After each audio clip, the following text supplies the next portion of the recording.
हमने बोला था 1100 रुपये सुमित्रा ये अरविंद जी इनकी तरफ से आया, 500 रुपये का दान सुमन नरेश जी की तरफ से इस यज्ञशाला के लिए आया है। बोलो माँ के बिहारी लाल की जय।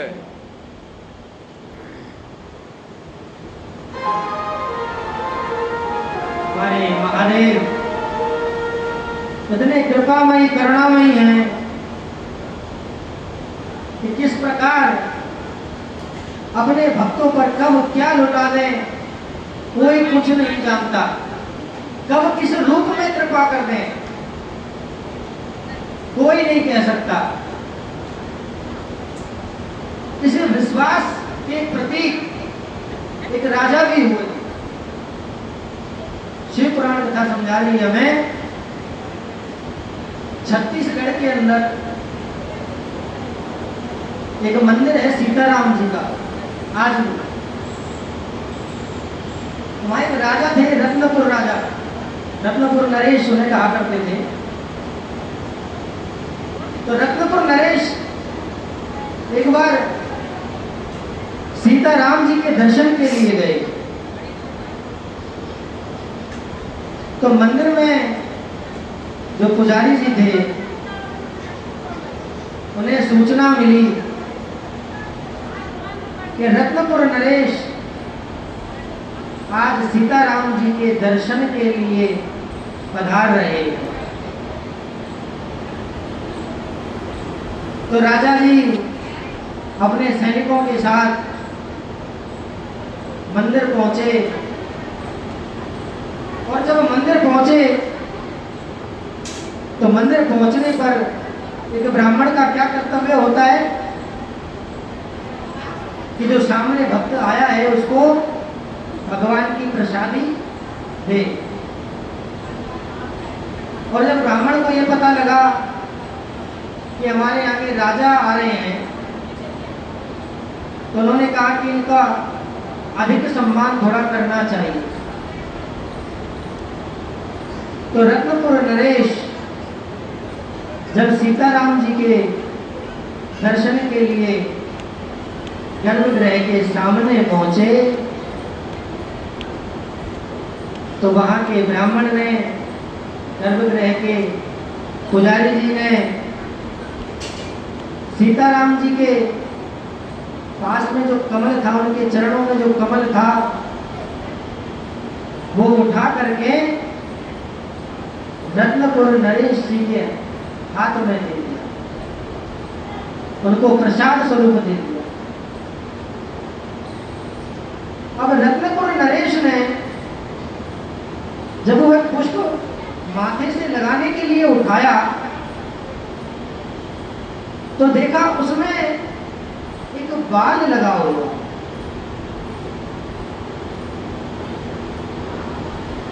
तो देख करके ब्राह्मण से कहने लगे कि तुमने मुझे कैसा प्रसाद दिया है, इसमें बाल लगा हुआ है। राजा को लगा कि ये ब्राह्मण का बाल है, तो उनका क्रोध देख करके,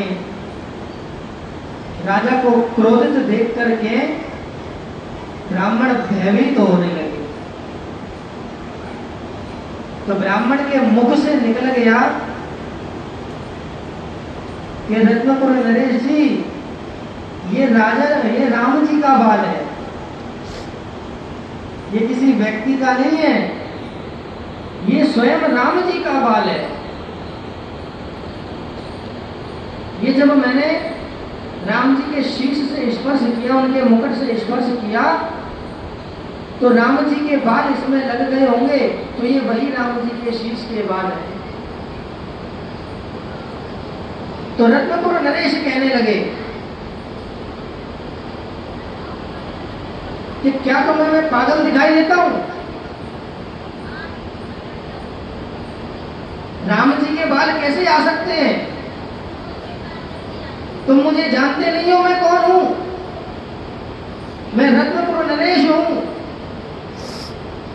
तुम मुझसे झूठ बोल रहे हो कि ये राम जी का बाल है। तो ठीक है, कल मैं जब राम जी के स्नान का समय होगा, जब वे मुकुट धारण करेंगे, तो उस समय पर मैं आऊंगा। और अगर राम जी के बाल मुझे नहीं पाए राम जी के सर पर, तो तुम्हें मृत्यु दंड दिया जाएगा। और अगर ये राम जी के ही बाल निकले, तो तुम जो मांगोगे वो तुम्हें दे दिया जाएगा। इस बात को सुनकर ब्राह्मण भयभीत होने लगे। इतना आदेश देकर सैनिकों को रत्नपुर नरेश अपने महल चले गए और सैनिकों को आदेश दे दिया कि कल राम जी की सेवा तक इंतजार करो, कल हम आपको फैसला सुनाएंगे। अगर ये दोषी पाए गए तो इस ब्राह्मण को मृत्यु दंड दे देना, और अगर इसकी भक्ति सच्ची पाई गई, ये राम जी के बाल पाए गए, तो ये जो मांगे इसको इनाम दे दे। दिन व्यतीत होता रहा, समय निकलता रहा, एक एक क्षण बड़ी कठिनाई से गुजर रहा था ब्राह्मण का। तो उसे याद आया कि जब शिष्य संकट में होता है तो कौन काम आता है? उसका गुरु, क्योंकि गुरु के जरिए ही भगवान तक पहुंचा जाता है। लेकिन यहां तो एक भक्त और भगवान की ही परीक्षा है, तो इसलिए कौन काम आएगा? गुरु। गुरु का ध्यान किया और ब्राह्मण देव अपने गुरु के पास जाने लगे। गुरु के पास जाकर के उनके चरणों में दंडवत प्रणाम किया और कहने लगे, गुरुदेव, आज मैं बड़ी दुविधा में हूं, बड़े संकट में हूं, और आप ही मुझे इस संकट से निकाल सकते हैं। गुरुदेव ने एक ही बात कही, शिष्य, अगर तेरी भक्ति प्रबल होगी तो महादेव को आने में जरा भी देर ना होगी। गुरु के वचनों को सुन करके ब्राह्मण देव मंदिर पहुंचे और सामने जब उन्हें महादेव नजर आए तो शिवलिंग को पकड़ करके बैठ गए और कहने लगे कि हे मेरे महादेव, हे मेरे भोले बाबा, अब आप ही मुझे इस संकट से निकालोगे, क्योंकि और तो कोई है नहीं संसार में जो मुझे बचा सके। पूरी शाम निकल गई, पूरी रात निकल गई, ब्राह्मण देव ने शिवलिंग नहीं छोड़ा, महादेव को लिपट करके रोते रहे। और रात बीतते बीतते जब ब्रह्म मुहूर्त का समय आया तो उनको अपनी भक्ति पर इतना विश्वास हो गया कि हाँ, मेरे महादेव मुझे बचाने के लिए जरूर आएंगे। अटूट विश्वास, भक्ति की पहली सीढ़ी अटूट विश्वास। उन्हें अटूट विश्वास हो गया, मेरे महादेव मुझे बचाने जरूर आएंगे। जब ब्रह्म मुहूर्त का समय निकला थोड़ा उजाला हुआ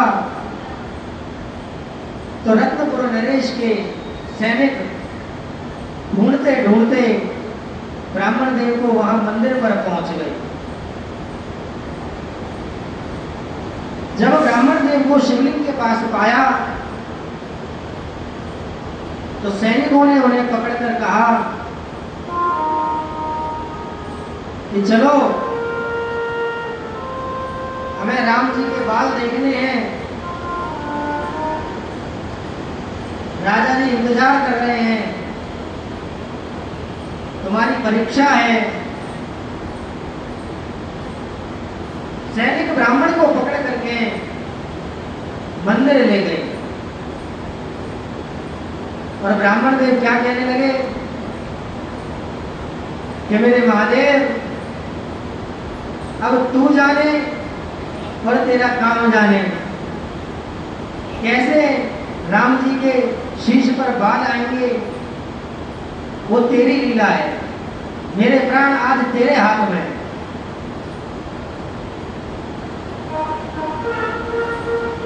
तो ब्राह्मण को लेकर के जब सैनिक मंदिर में प्रवेश किया उन्होंने, और रत्नपुर नरेश साथ में पहुंचे और भगवान राम जी के जब शीश के मुकुट धारण करने का समय आया, श्रृंगार का समय आया, तो स्वयं रत्नपुर नरेश ने भगवान के गर्भगृह के, भगवान के शीश के बाल पकड़ करके देखे, खींच करके देखे, तो उन्हें एहसास हुआ कि ये तो स्वयं मूर्ति में से बाल निकल रहे हैं, स्वयं राम जी के बाल हैं। ऐसा जब रत्नपुर नरेश ने देखा तो तुरंत ब्राह्मण देव के पैर पकड़ लिए, चरण पकड़ करके क्षमा याचना मांगने लगे। क्षमा करना ब्राह्मण देव, मुझे नहीं पता था कि आपका इतना अटूट विश्वास है महादेव पर, कि महादेव आपके वचन को सत्य करने के लिए स्वयं राम जी को यहाँ गर्भगृह में स्थापित कर देंगे। ये अटूट विश्वास ही तो था उस ब्राह्मण का कि महादेव को, राम जी को बुलाना पड़ा गर्भगृह में। तो ये आपके अटूट विश्वास के ऊपर है कि आप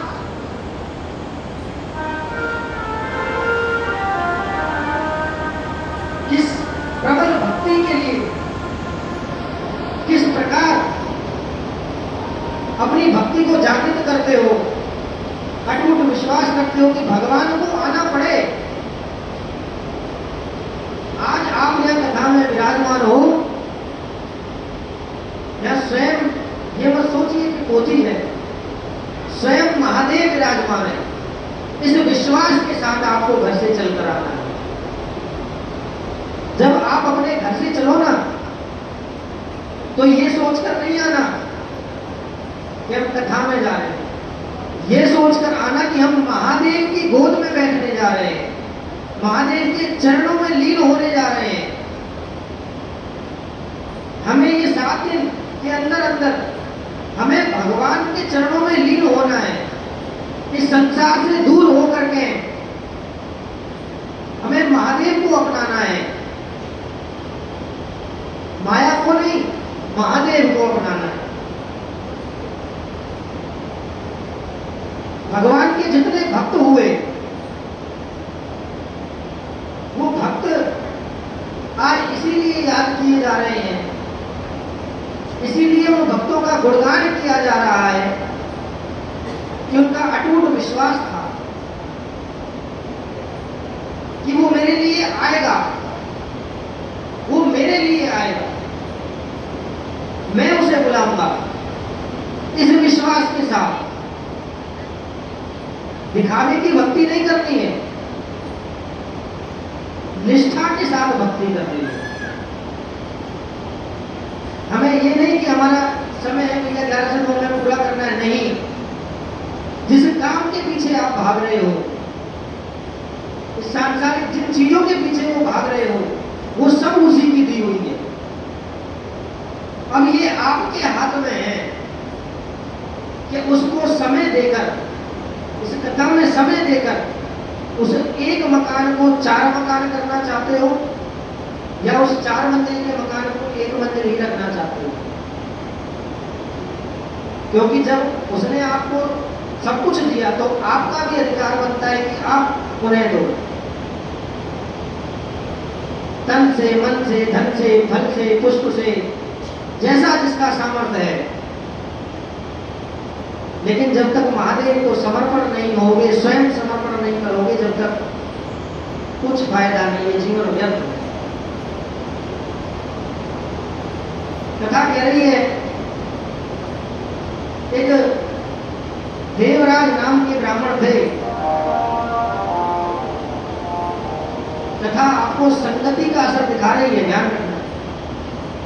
अभी आपने विश्वास की ताकत देखी, अब उस विश्वास के साथ हमें कैसी संगति रखनी है वो ध्यान रखना कि हमारी संगति कैसी होनी चाहिए।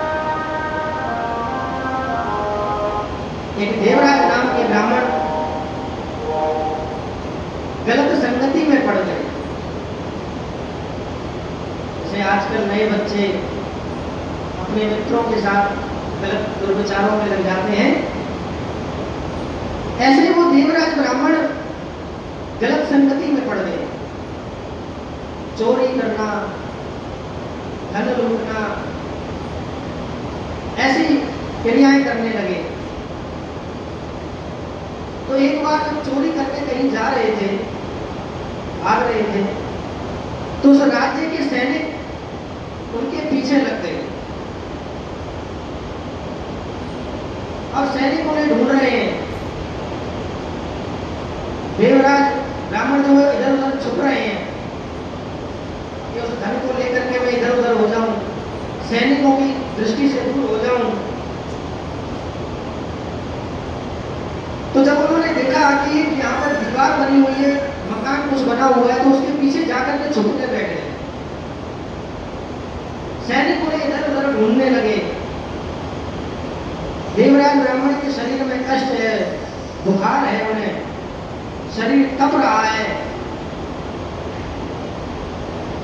लेकिन छुपना तो है।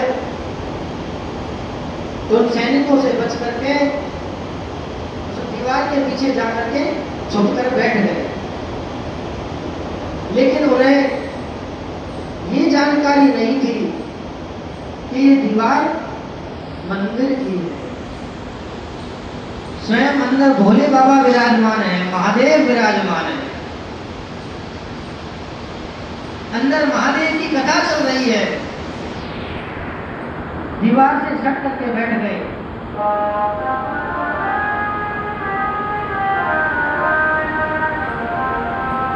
और जब वहां बैठे तो उन्हें प्रतीत हुआ कि यहाँ तो महादेव की कथा चल रही है, स्वयं महादेव विराजमान है। ये संगति का असर है। और जब जैसे जैसे उनके कानों में महादेव की कथा जा रही है ना, उनके सिर के दर्द की पीड़ा बढ़ रही है, उनका दर्द और तेज होता चला जा रहा है। कथा से दर्द बढ़ रहा है। देखो क्यों? क्योंकि संगति गलत है। जब संगति गलत होती है ना, तो अमृत भी जहर बन जाता है, ये ध्यान रखना। क्योंकि जैसी संगत वैसी ही रंगत। तो आज देवराज ब्राह्मण जो कल तक वेद पाठ किया करते थे, चोरी डकैती की संगत में आकर के उनको कथा से भी पीड़ा होने लगी। तो वहां से उठ करके एक वृक्ष के नीचे जाकर करके बैठ गए। मगर महादेव की उनके ऊपर भी कृपा थी। क्यों? क्योंकि अपने जीवन का कुछ समय उन्होंने महादेव को दिया था। चोर बनने से पहले वो अपने ब्राह्मण होने का कर्तव्य पूर्ण कर रहे थे। वेद पाठी ब्राह्मण थे। तो जिस वृक्ष के नीचे वे बैठे थे वह बेलपत्र का वृक्ष था, और उस बेलपत्र के वृक्ष के नीचे ही देवराज ब्राह्मण ने अपने प्राण त्याग दिए। और जब देवराज ब्राह्मण ने प्राण त्यागे तो उसको लेने के लिए स्वयं महादेव आए। क्यों? वो तो चोर था, है? गलत संगति में था, लेकिन उस संगति को करने से पहले वह भगवान की कथाएं सुनता था। उसकी जो माता थी वह उसके नाम से महादेव को जल चढ़ाया करती थी, देवराज ब्राह्मण के नाम से। उसके नाम से कथा सुना करती थी, दान धर्म यज्ञ तप किया करती थी। तो उसका फल क्या मिला कि उसको लेने के लिए स्वयं महादेव आए। एक सिपाही तो है, जब तक हमारा पूर्ण विश्वास नहीं होता, हमारे मन के अंदर ये नहीं होता कि मैं पुकारूंगा और वो आएगा,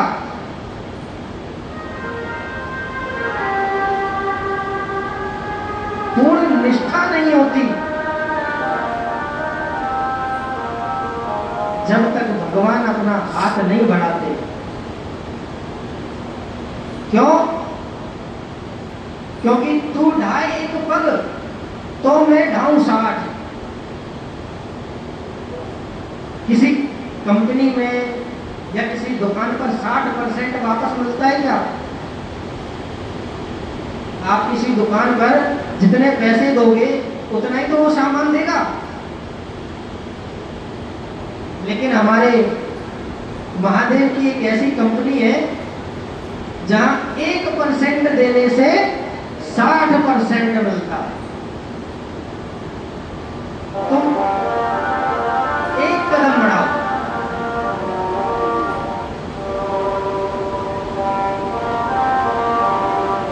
ज्यादा नहीं, एक कदम। कितना एक कदम?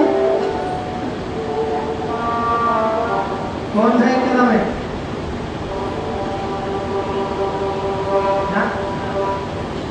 आपके गांव में और इस मंदिर में एक ही तो रोड है, पीछे जो हाईवे है एक ही तो है, दो अलग अलग थोड़ी बनने हैं, एक ही रोड है ना।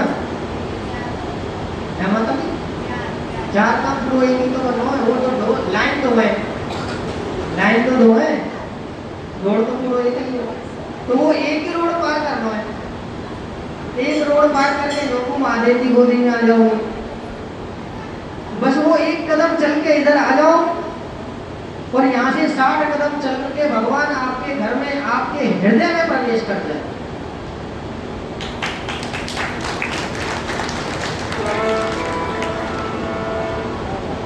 भगवान आपसे दूर नहीं है,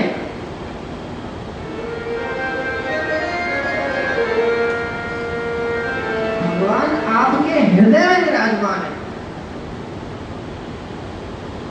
ब्राह्मण जो हम यहाँ आए हैं, ये हम आपकी आत्मा को जगाने के लिए आए हैं। हर जीव में भगवान वास करता है, बस निद्रा में सो जाते हो ना, इसलिए इस ब्राह्मण को जगाना पड़ता है। और मेरी में गई है समाई हो समाए भक्तन की भाव बड़ी जगती दिए गई है समाए हो समाए भक्तन की भाव बड़ी जगती दिए ओ दिए हो समाए भक्तन की भाव बड़ी गई ये समाए हो समाए भक्तन की भाव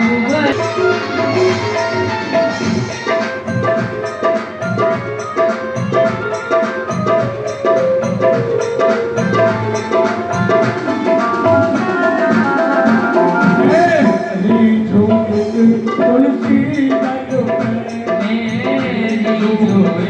तुलसी गल में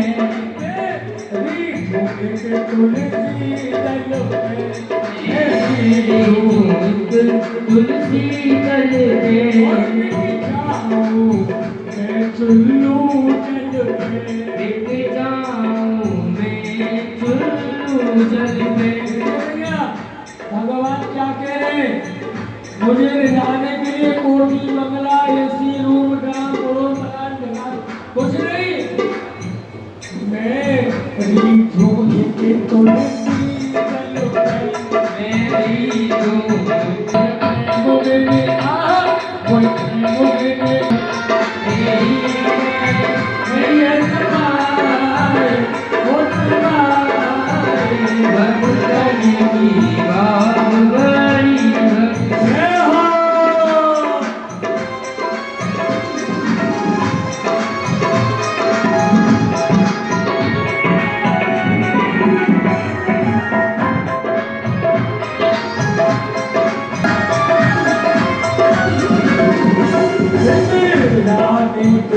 छिलका खाए रानी के छिलका खाए भोग दियो धन के भाई नाए भोग दुर्योधन के मोहे गोपिन गोपिन छाछ सुहाए ओ सुहाए भक्तन की भाव बड़ी भक्ति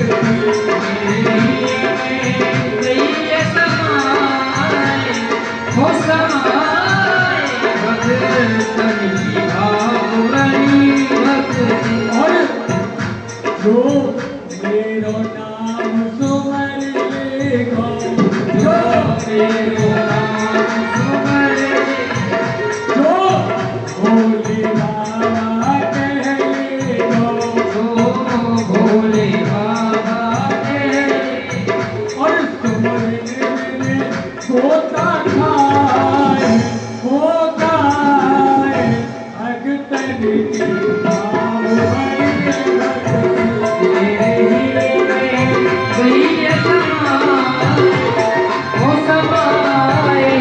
भक्तन की भाव बड़ी हो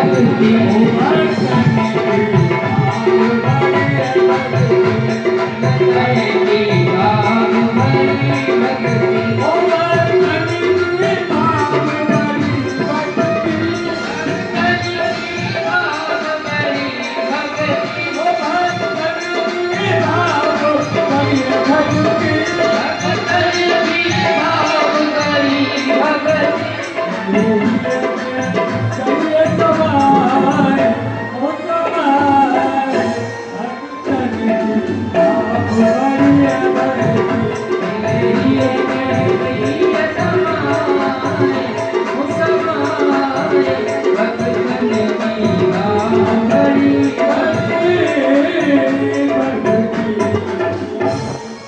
बोलो भक्त और भगवान की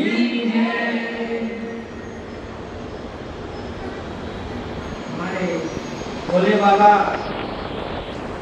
उन्हें भोले भंडारी ऐसे ही नहीं कहा जाता।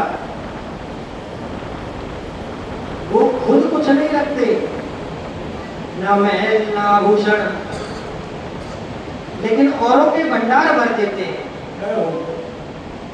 अपने पास तो खाली नाम रखा है भोले भंडारी, भंडार भरा पड़ा है, उस भंडार को ले जाने वाला चाहिए। और ये कौन ले जाएगा? जो सच्चा भक्त होगा। और सच्चे भक्त की पहचान, जो कथा की आवाज सुनते ही घर से दौड़ा चला आए कि मेरे महादेव मुझे पुकार रहे हैं, मैं सच्चा भक्त हूं। बाबा तो लुटाने के लिए बैठे हैं। और हमारी माताएं, उनको घर की लक्ष्मी ऐसे ही नहीं कहा जाता है। ये अपने परिवार के लिए, बच्चों के लिए, पति के लिए भोले बाबा के पूरे भंडार ला करके घर में रख दें। कैसे? ये कथा आपको बता रही है, शिव महापुराण के लिए। देखो, बिंदु नाम के ब्राह्मण थे, उनकी पत्नी का नाम था चंचला देवी। तो वह थोड़े से हिंदू जी को थे, वो गलत संगत में पड़ गए। गलत संगत में पड़ने के कारण अपने मित्रों के साथ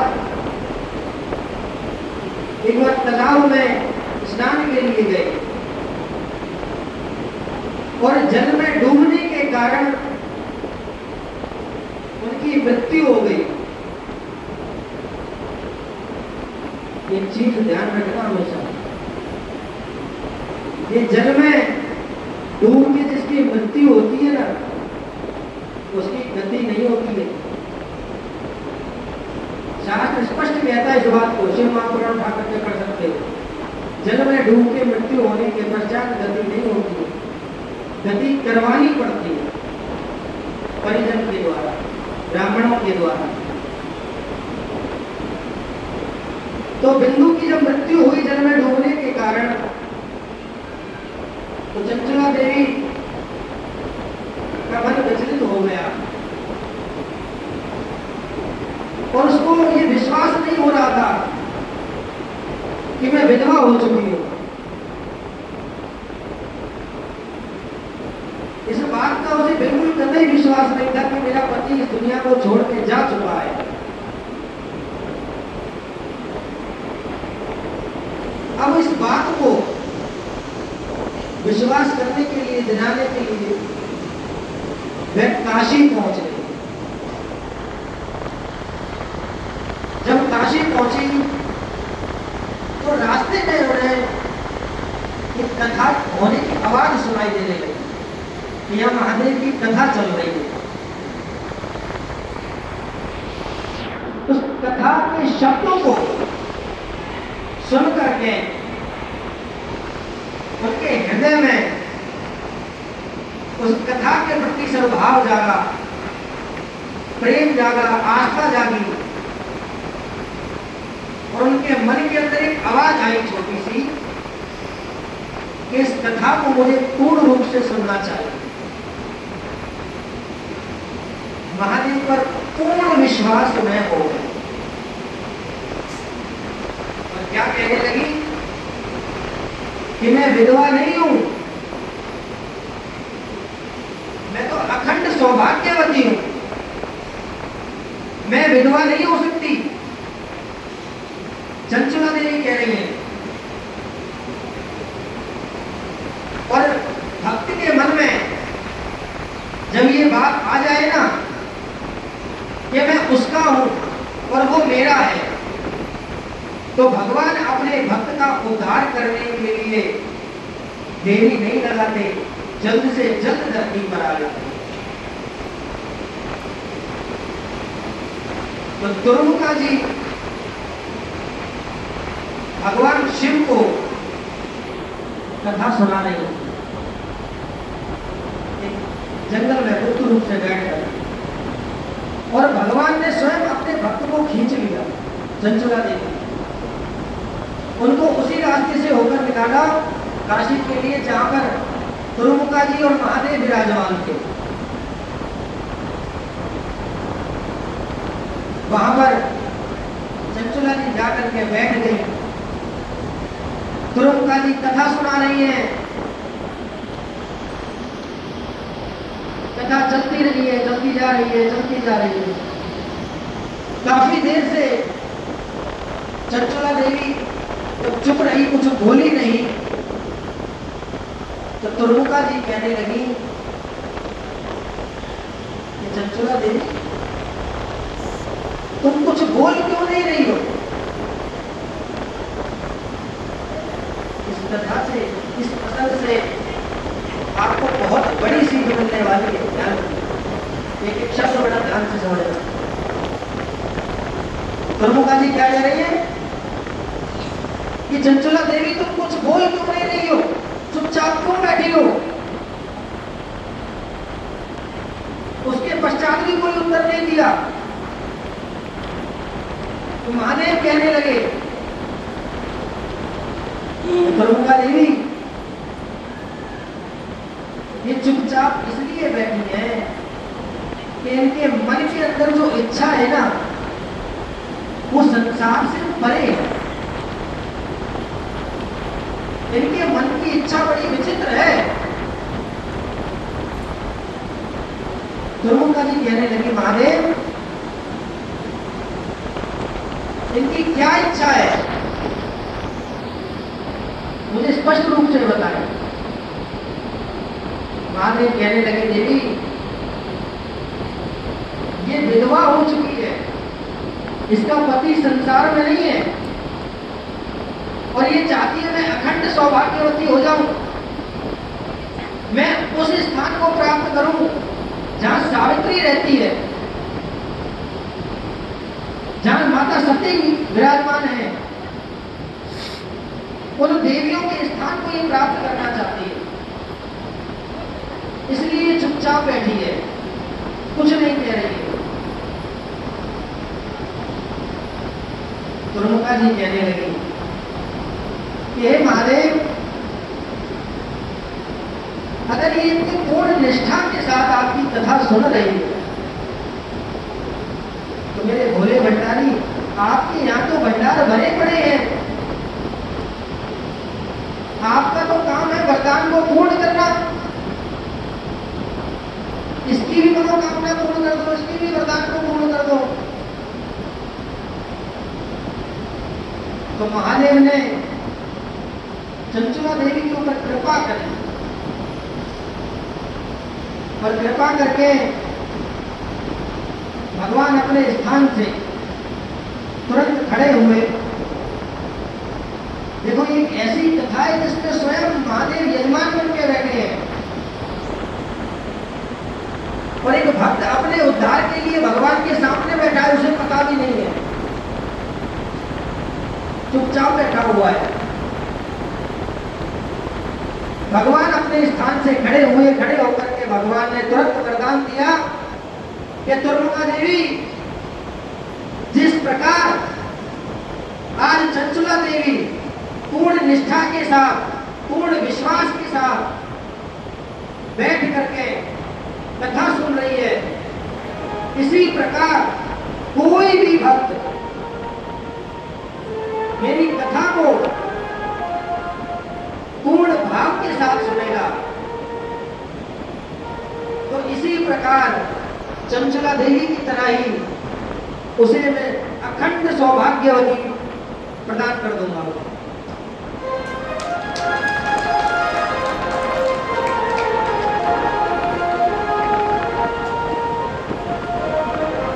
तो ये वरदान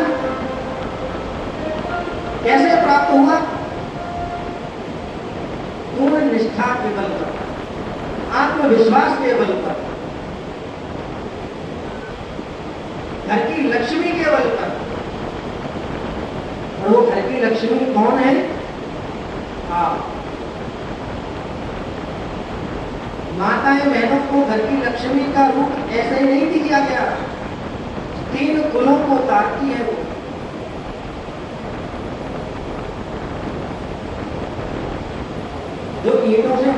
बनाते हो ना, वो आप घर बनाते हो, अपना मकान बनाते हो, मगर उसमें जब एक स्त्री प्रवेश करती है तभी वो घर से और मकान से एक मंदिर में परिवर्तित होता है। ईंटों का मकान तो दुनिया बना रही है, हमें उस घर को, इनके मकान को मंदिर बनाना है, जहां सत्कर्म हो, एक दूसरे के प्रति प्रेम हो। आज आप और हम यहाँ सभी विराजमान हैं, किस लिए कि आज इस कथा को सुनने के बाद, ये 7 दिन यहाँ देने के बाद आपका आगे का जो जीवन हो, उस जीवन में आपके परिवार में कभी भी मतभेद ना हो। आपके परिवार में 4 व्यक्ति हैं या 5 व्यक्ति हैं, आपस में कभी भेद ना हो, एक दूसरे के प्रति दुर्विचार ना हो। कथा सुनने का अर्थ ये नहीं है 3 घंटे बिताना। कथा सुनने का अर्थ ये है कि जब आप वापस घर जाओ तो घर जाने से पहले आपके मन में किसी के प्रति अगर कोई दुर्भाव है या मन में कोई कष्ट है या कोई आपके प्रति आपको लग रहा है कि जैसे आजकल भाई भाई में नहीं बनती है, जेठ दौरानी में और जेठानी में नहीं बनती है, मतभेद है, उसको रास्ते में छोड़ जाओ, इस कथा में छोड़ जाओ। जब यहाँ से घर पहुंचो एक निर्मल स्वच्छ मन लेकर के पहुंचो। कथा हमेशा मन को निर्मल करती है, आत्मा को शांति देती है, मन के क्रोध को समाप्त करती है। कथा सुनने के बाद अगर मन के अंदर से क्रोध खत्म नहीं हुआ तो कथा सुनने का फायदा नहीं है, ध्यान रखना। कथा आपके क्रोध को समाप्त करती है, आपके हृदय में परिवर्तन आना चाहिए। कल जिस प्रकार कलश यात्रा में भीड़ थी, आज उसमें से छट गए। जो भगत थे, कड़वा सत्य कह रहा हूं मैं, जो भगत थे वो अपने टाइम निकाल के आ रहे हैं। जिनके ऊपर माया का प्रभाव है वो माया में अटके हुए हैं, उस माया से निकलिए।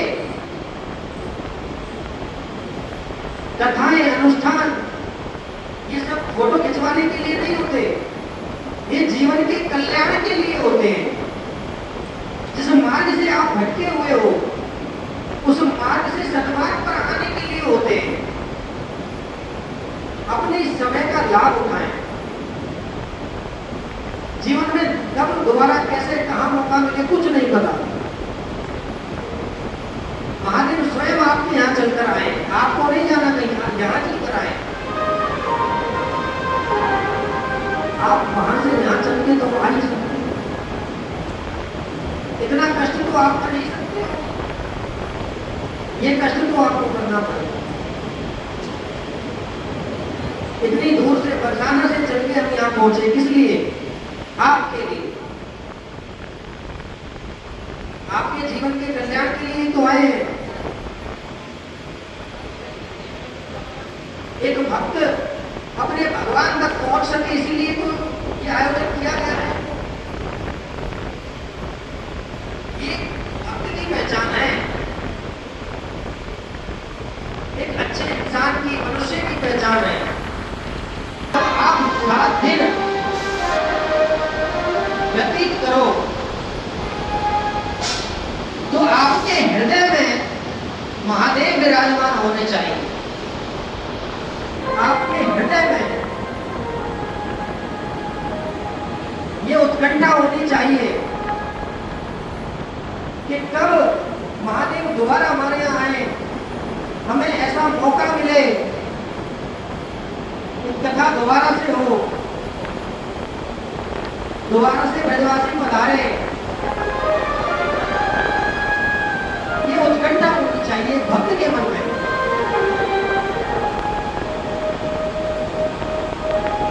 तो क्या ये उत्कंठा सत्य बताना रख पाते हो आप? नहीं रख पाते। अभी कैसी उत्कंठा रहती है आपके मन में?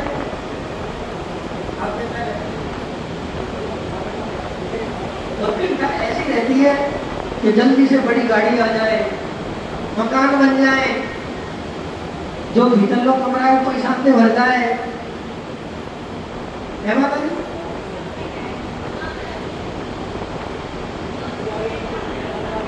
माया मांगो, किसी ने मना नहीं किया।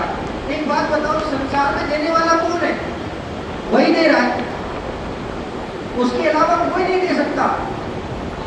उससे नहीं मांगोगे तो किससे मांगोगे?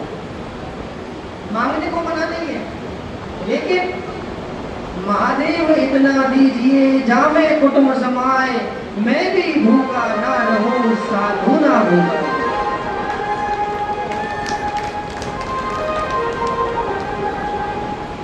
मांगने को मनाही नहीं है, खूब मांगो, लेकिन ऐसा मांगो तो समाज के कल्याण के लिए। एक ऐसा मंत्र देता हूं जो जीवन को सुधार देगा। शब्द का फर्क है बस। कथा कहती है कि दो भक्त मंदिर में खड़े हुए हैं, दोनों में से किसी के संतान नहीं है, दोनों ही महादेव से संतान मांग रहे हैं। और क्या मांग रहे हैं कि महादेव हमें पुत्र देना।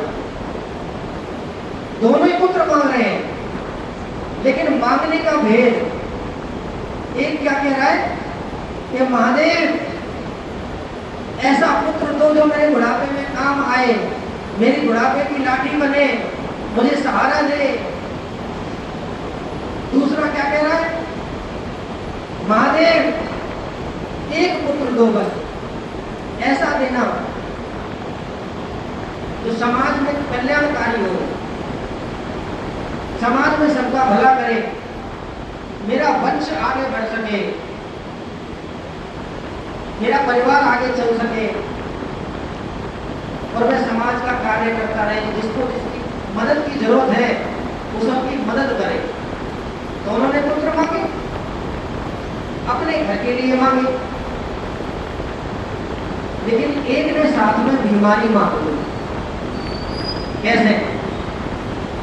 दूसरे वाले व्यक्ति ने क्या कहा था कि मेरा पुत्र हो कल्याणकारी हो, समाज के कल्याण हो, लेकिन पहले वाले ने बीमारी कैसे मांगी कि मेरा पुत्र हो ऐसा हो जो मेरे बुढ़ापे में काम आए, मेरे बुढ़ापे की लाठी बने। तो भैया बुढ़ापे की लाठी कैसे बने? वो जब ये टूट जाएंगे, जब बीमार पड़ जाएंगे। बीमारी मांग ली। दूसरे ने क्या कहा? समाज ने, अपने लिए नहीं, समाज ने कर लिया। उसने बीमारी नहीं मांगी, वो स्वस्थ है। महादेव ने उसको ऐसी संतान दी कि उसकी इतनी सेवा करती है कि उसको रोग लगता ही नहीं है। वह हमेशा समाज के कल्याण में सेवा में ही रहता है। और पहले वाले ने क्या कहते हैं, ऐसा पुत्र देना जो मेरे बुढ़ापे में काम आए। बुढ़ापे में काम कैसे आवे? वो जब ये बैठ जाएंगे तो बीमारी तो आ गई। बीमारी तो आप स्वयं मांग रहे हो। ये मत कहो कि प्रभु मेरे काम आए, मेरे काम नहीं। मैंने जो कर्म किए उसका भुगतान तो मुझे करना ही करना है। ऐसी संतान दो जो मेरा कल्याण करे, समाज का कल्याण करे। मैं अगर राह भटकूं तो मुझे सन्मार्ग की ओर लेकर जाए, ऐसी संतान दो। शब्द कोई तो भेद है। हमारे ब्रज में कहावत है बड़े बुजुर्गों की कि माता तो हुई है, कहते ना भैया मम्मी सब बच्चे अलग अलग शब्द इस्तेमाल करते। एक बच्चा आया, उसने कही मैया भूख लगी है रोटी दे दे। दूसरो आयो, माँ भूख लगी है भोजन दे दो। तीसरो आयो, वो थोड़ा पढ़ो नहीं बन जाता हो, तो माँ ने कहा गई मॉम गिव मी लंच। तीनों में भेद हो गया। जब उसने मॉम कहा तो माया झलकी संसार की, मां कहा तो ममता झलकी पुत्र की और मां की, और मैया कहा तो सम्मान और प्रेम झलका, लगाव झलका। और अब आखिरी और ब्रजवासा में चौथा आयो, माने की बागती लुगाई रोटी लाई ने। माँ तो ये कही है, मैया कह दो, माँ कह दो, चाहे कह दो बागती लुगाई, शब्द का है नहीं। इतना ही फर्क है। महादेव से मांगो लेकिन समाज के कल्याण के लिए मांगो। तो वो चीज है। तो इसलिए जब भी मांगो ना, महादेव देने में कमी नहीं करते। मांगा है वरदाने की, आए भोलेनाथ से वरदान की।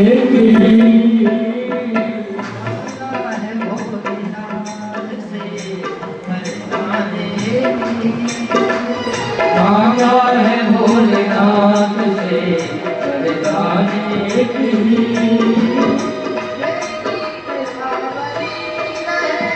तेरी कृपा बनी रहे, तेरी कृपा बनी रहे जब तक है जिंदगी।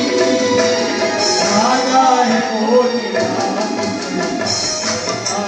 से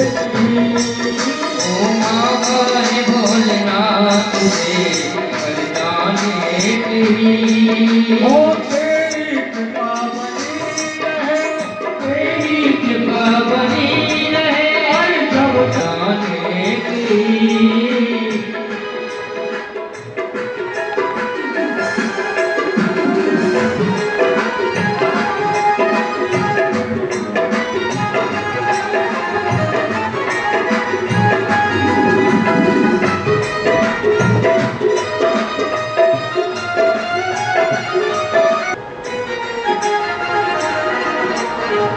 और ये भोले बाबा की एक बार बोलिए हर हर महादेव, हर हर महादेव, हर हर महादेव।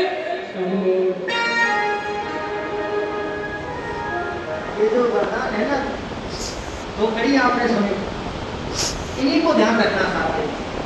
इसीलिए आपको ये दो ही कड़ी सुना। सब कुछ एकदम पालोगे तो भूल जाओगे। ये 7 दिन ये 2 कड़ी याद रखना। कौन सी कड़ी बताओ?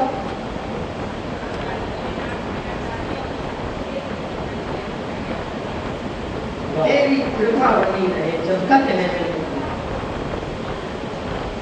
तो यही वरदान मांगते रहना। भोले बाबा की कृपा बरस जाएगी, मैं गारंटी देता हूं। पर विश्वास अटूट रखना। बिना विश्वास के सब कुछ अधूरा है। जब तक पूर्ण विश्वास नहीं होगा, पूर्ण निष्ठा नहीं होगी, हमें ये नहीं दिखेगा, हमारे मन में ये विश्वास नहीं रहेगा कि महादेव यहाँ विराजमान है,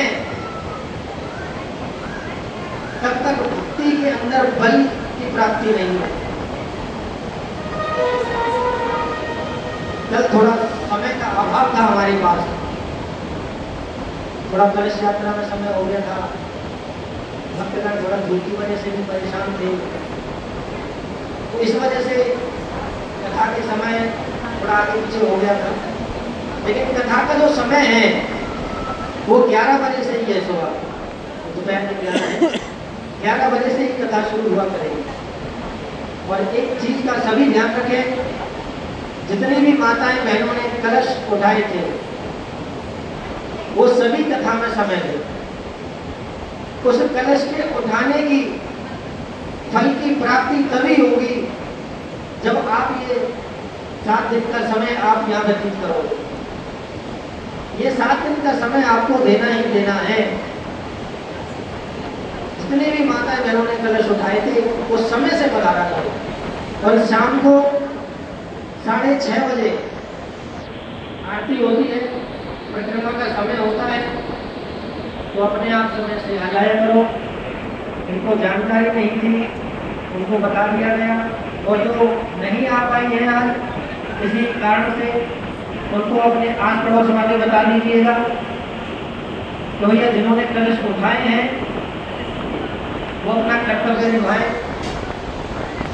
कल के कथा के मुख्य यजमान हमारे रहेंगे मोना यादव जी, भंडा एड़ा से, गुड़गांव से।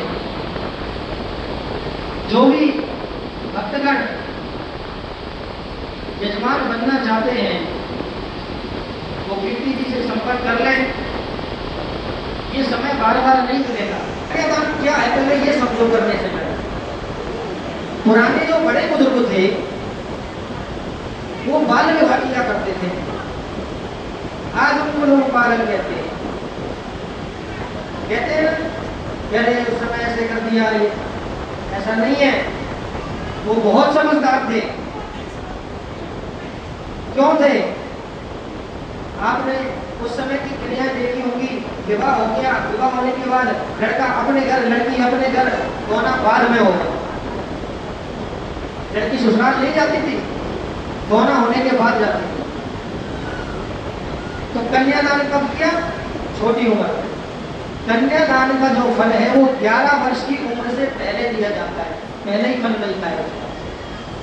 अब इसका प्रैक्टिकल प्रमाण आपको दे दूं। नवरात्रे आते हैं, कंजका बैठाते हो आप लोग उम्र से कोई बैठाते हो? कंजका बैठाते समय जब कन्याओं को ढूंढने के लिए जाते हो तो 20 साल वाली ढूंढ के लाओ कि 5 साल वाली ढूंढ के लाओ? 5 साल वाली ना। जब 5 साल की कन्या को आप कंजका में बैठा रहे हो तो 20 साल की क्यों ना बैठा लो, वो भी तो कन्या ही है। लेकिन नवरात्रे में वो 5 साल वाली कन्या रहती है आपकी, 20 साल वाली ना है। लेकिन कन्यादान 20 साल वाली को कर रहे। तो कन्यादान हमेशा बाल अवस्था का लगता है। इसलिए कथाओं में सभी भक्तों को कन्यादान का सौभाग्य दिया जाता है, क्योंकि आज का समय थोड़ा अलग है, पुरानी परंपराएं नहीं रही है। इस कारण से कथा के अंदर सभी भक्तों को कन्यादान के फल की प्राप्ति हो सके। कोई भी भक्त अपने कर्म से, अपने सनातन धर्म की परंपरा से वंचित ना रह सके, इसलिए ये सौभाग्य प्राप्त होते हैं। तो इसलिए सभी भक्तों से मेरा अनुरोध है, ज्यादा से ज्यादा अपना सहयोग आनंद से, धूमधाम से हो सके। क्योंकि आपके यहाँ महादेव आकर के विवाह करेंगे तो ये कोई छोटी बात नहीं है भाई। सभी भोले बाबा